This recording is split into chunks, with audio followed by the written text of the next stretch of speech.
Chapter 13, The Adaptive Mind and Reflexive Body. Here's a thought exercise. Let's break the aspects of the body into its constituent parts. We'll start with the mind. Try this on. The initiator is the mind. The brain is the tool. Another way to look at this is to say that the mind exists and the brain serves as the instrument. The mind is the radio signal. The brain is the receiver. Now let the arguing begin. Actually, no. Let's go down this path. Let's entertain the idea the way Greek philosopher and polymath Aristotle, 384 to 322 BC, did. Aristotle's idea was that the mind was a non-material entity and that the brain was the machine. We can liken that to radio signal versus the receiver. For today, set your skepticism aside and entertain the idea that the brain and the mind are different entities. We often talk of muscle memory. The term is a misnomer. We all know the memory is not in the muscle, but rather in a lower part of the brain, and in some instances in the spinal cord. The phrase is shorthand for not conscious thought. The mind chooses, the body responds. A simple example, we decide to take a walk. The mind ponders that walk, and then the body says, I'm going to walk over there because there's a resource for me. The mind ponders. Oftentimes it directs us toward things that are higher than the immediate gratification of the body's needs. This dynamic could be shown in the person who spends every cent of their paycheck before they have a chance to put any of it away versus one who saves for a special purchase. The latter is the higher, more ascendant version. If you have available funds, you can take advantage of opportunities or respond to issues. Whereas if you live paycheck to paycheck, you cannot. There's no knowing what kind of rainy day is to come, but you've saved for it nonetheless, knowing that the day is going to occur sooner or later. For example, Lawrence recently had to put a new roof on his house, an unexpected expense, a big one, but he'd saved for years and had enough reserve to cover it without having to sacrifice other plans. That long-term thinking, strategic planning, it comes from the mind, not the body. The body says, got a paycheck, let's go spend it. Gimme, now. Now, in our youth, we spent it all, and it's a safe bet you did that too. Often on things that were silly, immediately satisfying, and didn't adequately prepare us for the future. Isn't that the way of the world? The point is that there is a reflexive satisfaction that takes place within the body. This is a good thing. We know it sounded a bit like it's not, but it's a great thing, really. If our body didn't give us those signals, we'd starve to death. However, the mind understands that eating a seed today is not going to allow us to plant it. This denies the reap, the benefits of many plants, instead of just the single grain. There's an old saying about eating the seed, and you know it. It is about destroying your future. The ascendant mind seeks the plant that comes from the seed, not the immediate satisfaction of the seed itself. Okay, you've got the picture, right? Here's what the body does. The body adapts faster than the mind. The body is ready, willing, and able to meet its immediate needs right now.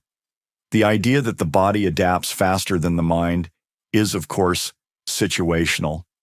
It has value when it comes to burning your fingers on the burner on the hot stove. Well, that's an instantaneous lesson, isn't it? And moving on from that point, we're going to avoid that again because that's how fast the body learns. It's instant, reflexive, and usually right. Think about that burn that you experienced. It brought about an instantaneous reaction, pulling your fingers back from the hot surface before you damage them worse. The crying, the ice pack, the salve, those things are later events that underscore the already hammered-in response. Hammered deep, fast, hard, and instantaneous. This is but one of numerous examples of how the body adapts quickly. The mind measures. The mind ponders. The mind can have an argument with itself. I don't want to go to the gym today. I don't want to go lift weights. But I know I have to. I'll fail my belt test if I don't get stronger. You can have that argument in your head, And the body, of course, is going to prefer to sit on the couch.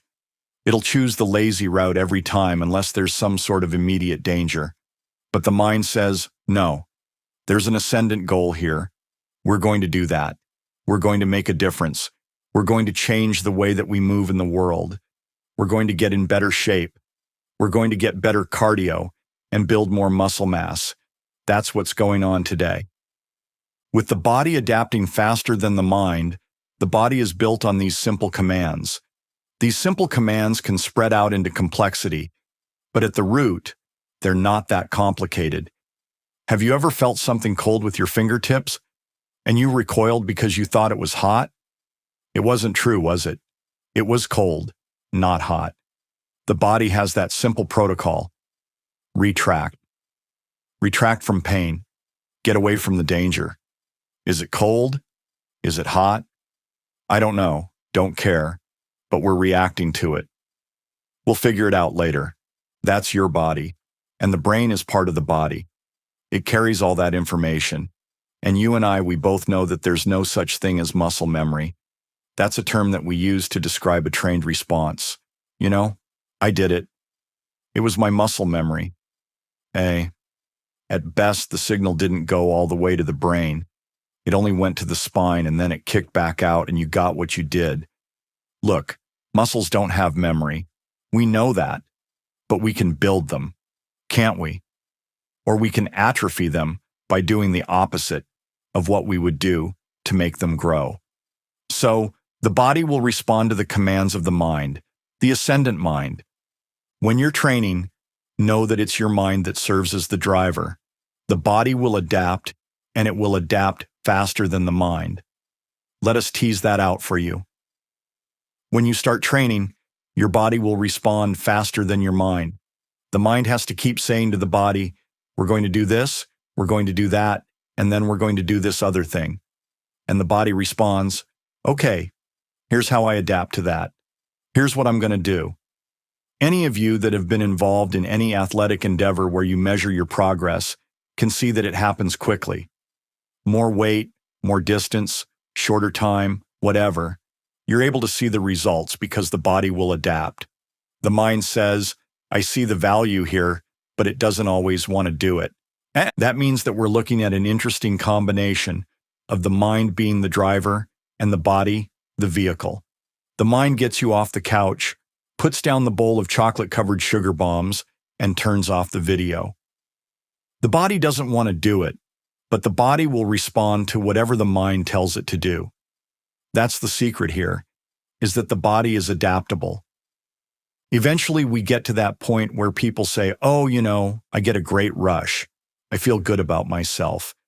Now the mind is being bathed in all sorts of chemicals that are coming from the body, and it all works together.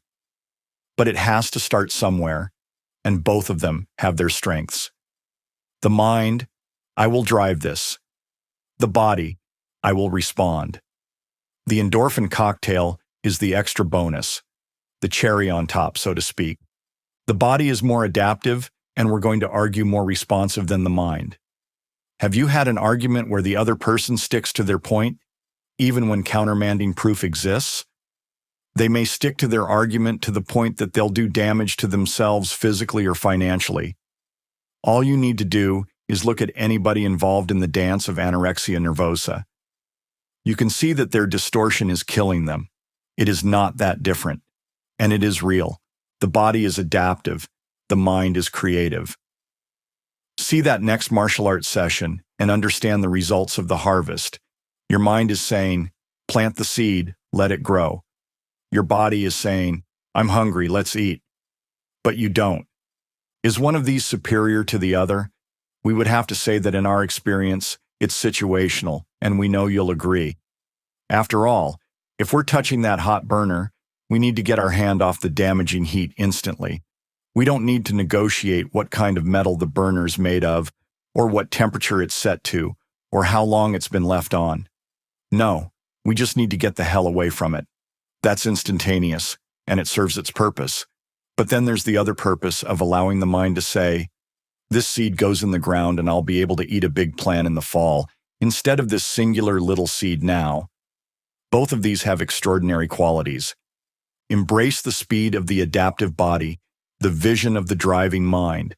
When you step onto the training floor with a mental vision that you can master your discipline, your body will come along with you. If you are adaptive, planting the seed, and looking forward, you're going to be able to bring these two aspects of the human experience together. That unification drives a high level of success. As martial artists, our disciplines are designed to unify our bodies, minds, and spirits. And when we do that, we make enormous progress.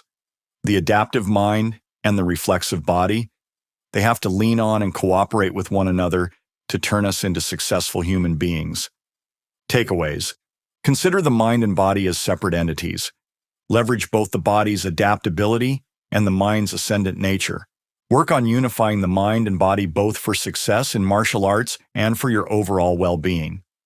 Quotes. For me, martial arts are a search for something inside. It's not just a physical discipline.